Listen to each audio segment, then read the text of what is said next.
सर्वप्रथम संकष्टी चतुर्थीच्या तुम्हा सर्वांना अगदी मनापासून शुभेच्छा। तर मी बनवली होती साबुदाणा खिचडी।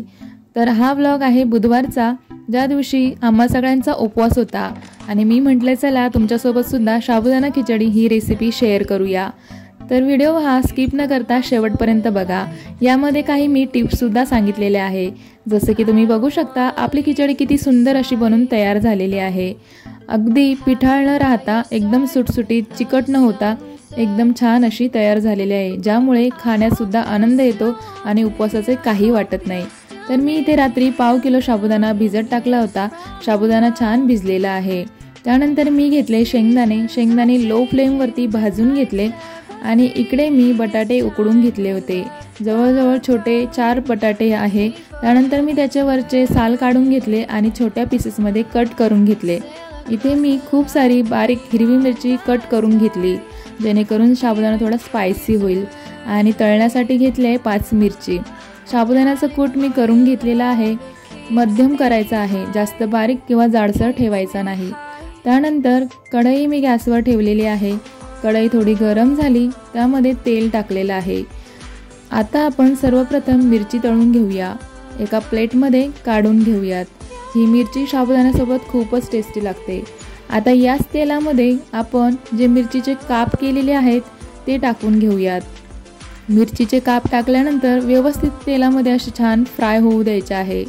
त्यानंतर भिजवलेला साबुदाणा सर्व याच्यामध्ये टाकून घ्यायचा आहे आणि छान असं मिक्स करायचं आहे। ही स्टेप खूप महत्त्वाची आहे। त्यानंतर आपल्याला टाकायचं आहे शेंगदाण्याचा कूट। शेंगदाणा कूट सुद्धा मी इथे टाकून घेतलेला आहे। 1 मिनिटानंतर व्यवस्थित असं छान परतवून घ्यायचं आहे आणि छान मिक्स झालं की झाकण ठेवून 1 मिनिट असंच ठेवायचं आहे। त्यानंतर आपण उघडून बघूया आणि पुन्हा एकदा उचलण्याच्या साहाय्याने व्यवस्थित असं मिक्स करून घेऊ।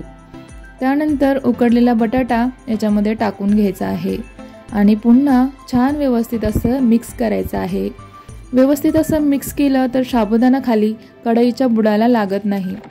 चवीनुसार मीठ घालून घेऊया आणि पुन्हा छान असं मिक्स करायचं आहे। वेळोवेळी मी तेच सांगते, मिक्स करायचं आहे। हीच खूप महत्त्वाची टिप्स आहे। जर आपण साबुदाणा खूप वेळानंतर बघितला तर तो खाली कढईच्या बुडाला चिकटतो आणि कडक होतो। आता आपण पुन्हा झाकण उघडून बघूया आणि पकडच्या साहाय्याने कढई पकडून उचलण्याच्या साहाय्याने पुन्हा एकदा हे मिश्रण व्यवस्थित असं मिक्स करून घेऊया, जेणेकरून आपल्याला समजून येईल आपली खिचडी सगळ्या बाजूने व्यवस्थित अशी शिजलेली आहे। तर तुम्ही बघू शकता आपली खिचडी तयार झालेली आहे, ती सुद्धा अगदी सुटसुटीत। तर ह्याच टिप्स आहे, ह्या टिप्स फॉलो केल्या तर व्यवस्थित अशी साबुदाणा खिचडी आपली बनते। तुमची सुद्धा नक्कीच बनेल। नक्कीच तुम्ही ट्राय करून बघू शकता। इथे आपण गरमागरम एका प्लेटमध्ये काढून घेऊया आणि सोबतच दही असेल तर अजूनच मज्जा येणार आणि तळलेली हिरवी मिरची। खाण्यासाठी ही खिचडी अतिशय पौष्टिक आणि गरमागरम खाल्ली तर तुम्हाला त्रासही होणार नाही आणि उपवासाचा आनंदही घेता येईल। ही रेसिपी तुम्ही नक्कीच ट्राय करून बघा।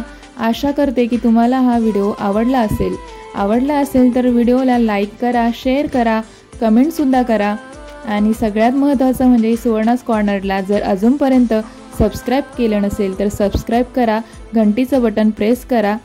Thank you so much.